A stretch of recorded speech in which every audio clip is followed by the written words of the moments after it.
Ye mama kaBoy, awuniki ipassword yakho khona ngifuna ukwenza lapha efonini yakho.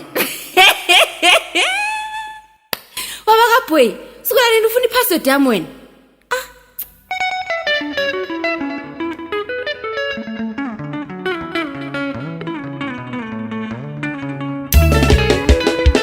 Indai!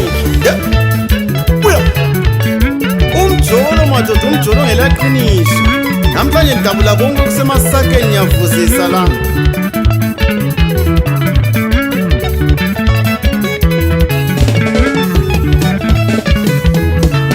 Uthando lunzima luyakhathaza. Uthando lunzima. Uthando lunzima luyakhathaza. Uthando lunzima. Indai! Swa!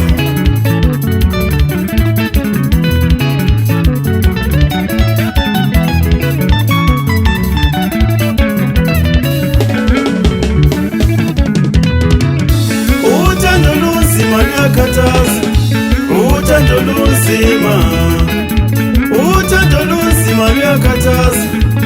Uthando lunzima. Umjolo ngelaqiniso. Umjolo ngelaqiniso. Umjolo ngelaqiniso. Umjolo ngelaqiniso.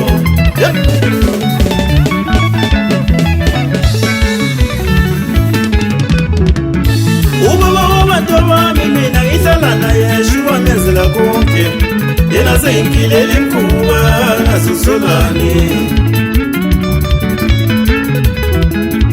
Ubaba wabantu bami mina ngihlala naye shuwa menzela konke. Yena sengilele imkhuba ngasusolani.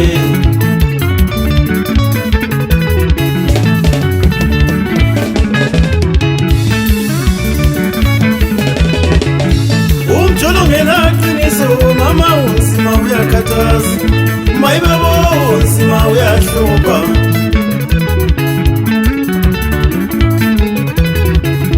Umjolo ngelaqiniso mama unzima uyakhathaza. Mayibabo unzima uyahlupha.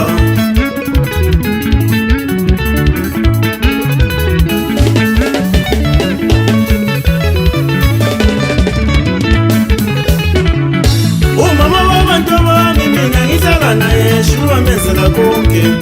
Yena sengilele imkhuba ngasusolani. Umama wabantu bami mina ngihlala naye shuwa menzela konke. Yena sengilele imkhuba ngasusolani. Baba kaBoy, indaba zami uzikhwatsha ngaphi? Ngoba kala plug engiyazi. Futhi shame. I can't believe this. Umjolo ngelaqiniso. Umjolo ngelaqiniso.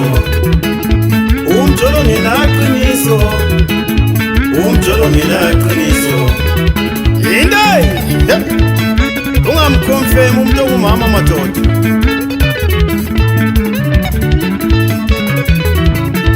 Ungathi ngiselina emini endlini kwangeni SMS.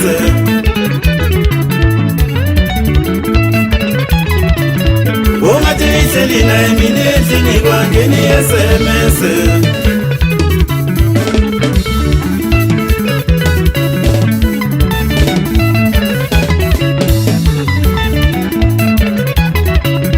Ungathi ngiselina emini endlini kwangeni SMS. Usasekhona yini lo? Usasekhona yini uTawo? Usasekhona yini lo? Indai!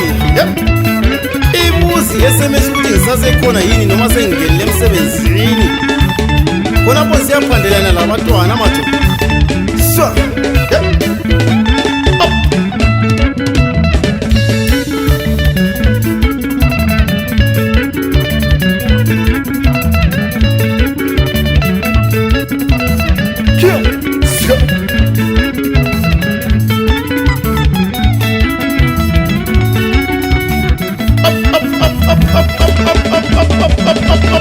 I the pants for fun.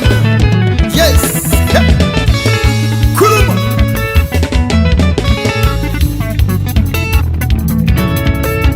Awuboni uyabheka nje ezangathi awuboni.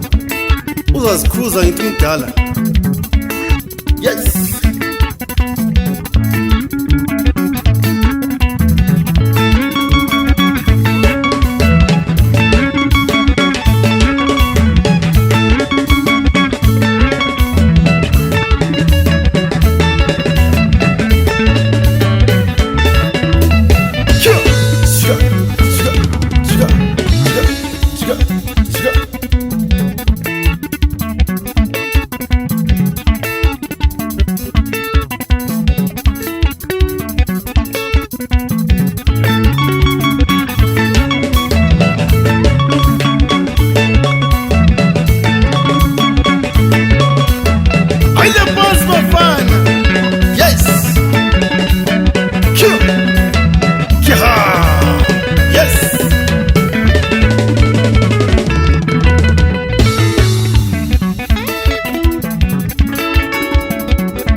What's up, yay to the missy? Honey, yay to the missy. What's up, yay to the missy? Honey, yay to the missy. What's up, yay to the missy? Mommy, yay to the missy. What's up, yay to the missy? Honey, yay to the missy. Umcholo, umcholo ngela qiniso.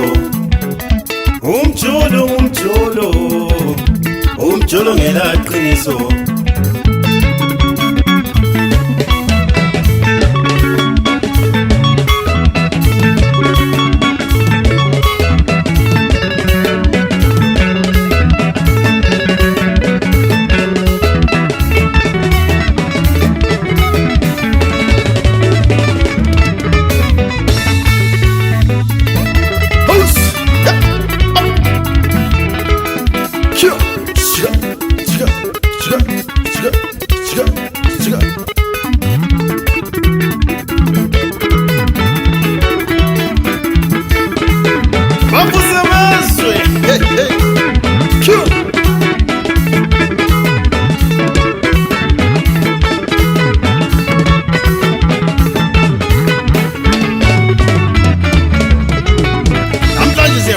Konke la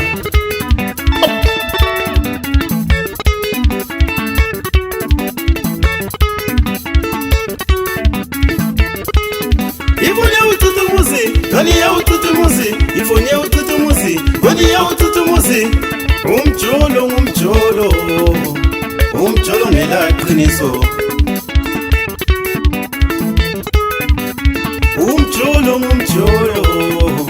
Umcholo ngela qiniso.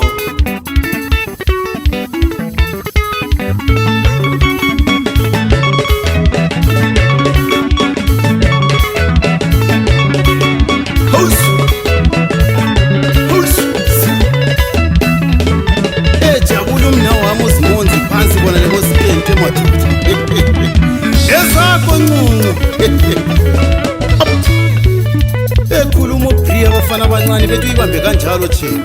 Ye, lezi ngezinkulu mfane zamadambele ezincane uzozibona next year.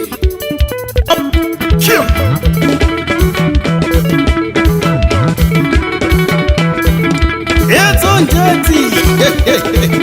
Khuluma ngomngane wami uChuks phansi khona lemagusini echolotsho madoda. House.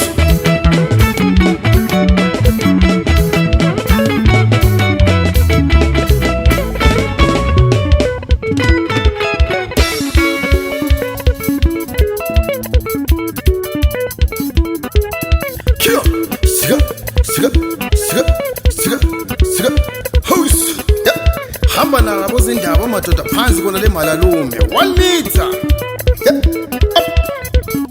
Sehla siya phansi kona le kohobhodo wakhona ogodi ovuma madoda kanye labo mqondisi. Bela ikhali ingoma cheba kuzo zonke indawo zakithi esikhalangeni. Sika